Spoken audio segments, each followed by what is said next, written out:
हर शख्स की यहाँ से अपनी अपनी तजवीज़ है।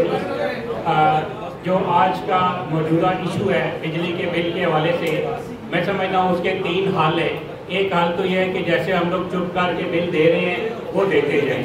दूसरा हाल ये है कि महकमे के स्टाफ के साथ मिलकर बिजली चोरी करें, 50% उनको दें, 50% बिल जमा करें।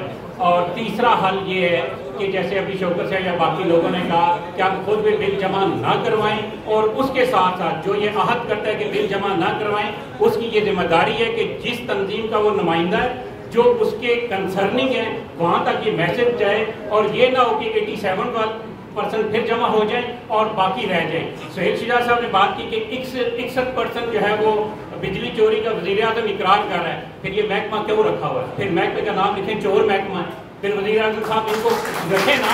61% जो चोरी कंट्रोल नहीं कर रहा, उसको वहाँ पे बैठने का हक ही नहीं होना चाहिए। मुख्तर ये है कि बिल हमें जमा नहीं करवाने चाहिए किसी तौर पर भी। और कामरान तारक साहब, आपकी टीम, आपको हम सलाम पेश करते हैं।